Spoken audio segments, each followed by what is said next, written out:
Rise, Meg. What is thy bidding, my master? You're a wizard, Harry. You're a hairy wizard. I'm sorry, wrong franchise. Hello everyone, welcome back to my channel. I'm Star Wars Meg, here to give you all of the news from a galaxy far, far away, and as always to provide you with a Mandalorian Season 2 update. So we are just 2 days away from the Season 2 finale, and for me it's like a bittersweet feeling. I don't know if you guys feel the same way, because on the one hand, while I'm super excited to see how this season is going to end, it sucks that we have to wait a whole year for the story to continue. And as a few of you pointed out in yesterday's video, it could turn out that we get an Empire Strikes Back like ending to this season, meaning that the bad guys win and they're going to leave us on a huge cliffhanger. So in today's update we're going to be speaking about Grogu. We're also going to be talking about Moff Gideon's location and the future for Pedro Pascal in The Mandalorian. Before I get into the news, please may I ask you to hit like down below, subscribe to my channel if you're brand new, and welcome if you are, and please be sure to biatch slap that notification bell to be alerted each and every time I post new content to my channel. You can expect daily Star Wars updates from me. Now without too much further ado and without any more jibber jabber, let us make this baby squeal. Alright, so we're going to start with a news article from Esquire, and this one is called "The Mandalorian Fans Are Convinced That Baby Yoda is the Next Star Wars Villain."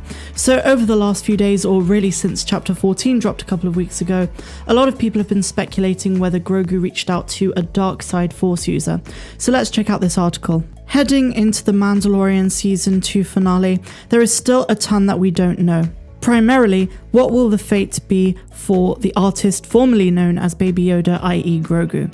The kid is trapped with the Imperial bad guy, and Mando's on the way, and more likely than not, we'll see a happy ending for the foster father and son, at least for this season, if you ask Star Wars fans at least. Because according to a new theory from a Reddit user, Grogu has a one-way ticket to the dark side whether you like it or not. Last season, Season 1, a lot of fans thought that it's possible that our little darling might turn out to be evil, considering he nearly choked someone to death.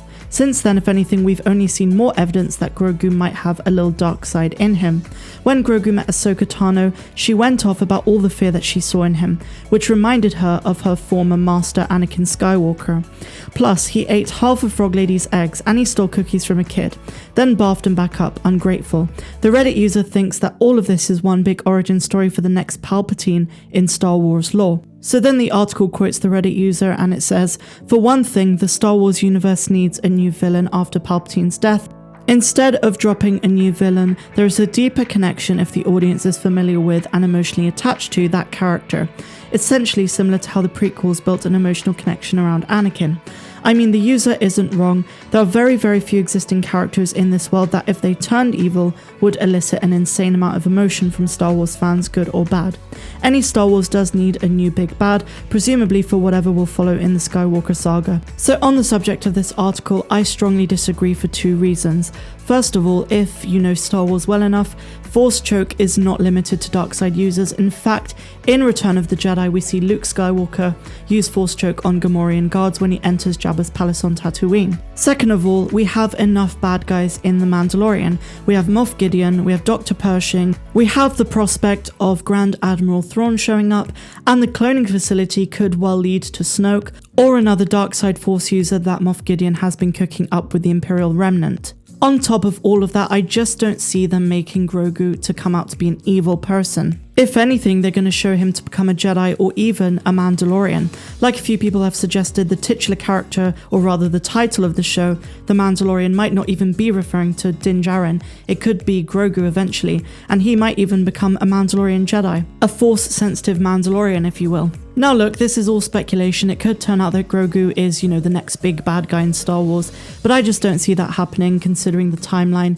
I also think it's eventually going to lead into the sequels. I know a lot of people disagree with this, but I just see them somehow connecting it to the return of Palpatine eventually. I'd even go as far as saying there's more of a chance that the clones lead to Rey's father, Rey Palpatine's father, rather than Grogu becoming evil. But you let me know what you think of this down below. I do hope we get a tease of the Force user right at the end of the finale on Friday. That would be epic. And while I've stated multiple times, I do believe it will be Luke Skywalker or potentially Ezra Bridger. We just don't know which direction they'll want to go in. Will they bring back Mace Windu? Will we see Cal Kestis? Or will it be a Force user we've never seen before? Let's all keep our fingers crossed that the season finale will be somewhat satisfying. And let's also keep our fingers crossed that it will be a long one. As I mentioned a couple of days ago on my channel, it is rumoured to be 57 minutes long. I know that's very optimistic, but we can only hope. So now, my friends, let us move on to our next article, and this is from Inverse, and they're speaking about the location of Moff Gideon and what his whereabouts could mean in terms of importance to Star Wars as we know it.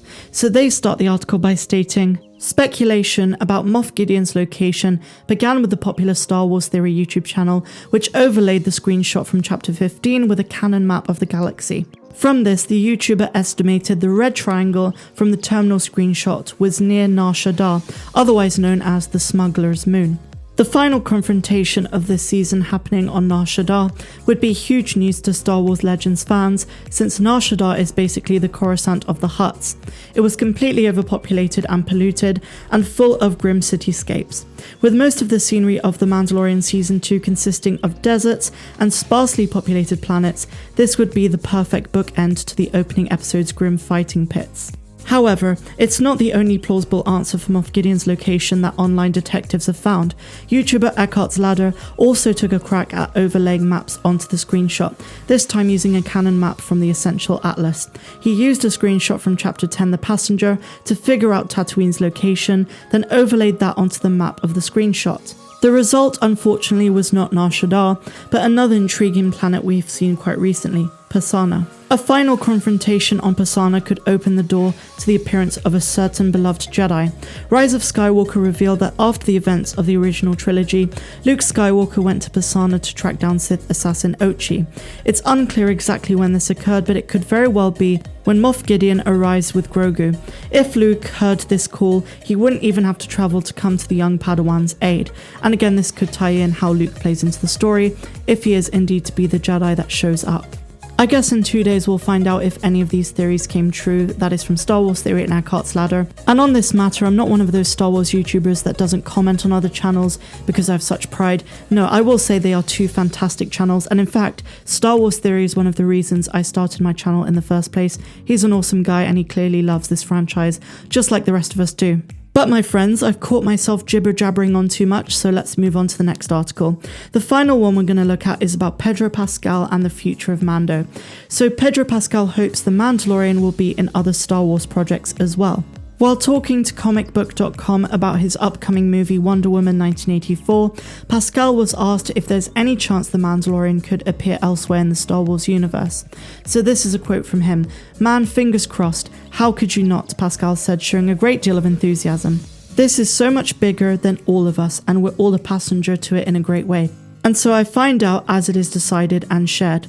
During their announcement, Lucasfilm President Kathleen Kennedy confirmed Ahsoka and Rangers of the New Republic will cross over with each other. It also seems likely that The Mandalorian will intersect with those two shows, so we could see Pedro Pascal in either of them. So yeah, what do you guys think of this? So that is all of the news I have for you guys today. I really hope you enjoyed the video, and if you did, please be sure to give me a big fat like, subscribe to the channel if you're new, and I will see you tomorrow. I'm Star Wars Meg, wishing you a phenomenal rest of the day, no matter where you dwell in the galaxy. Have a good one.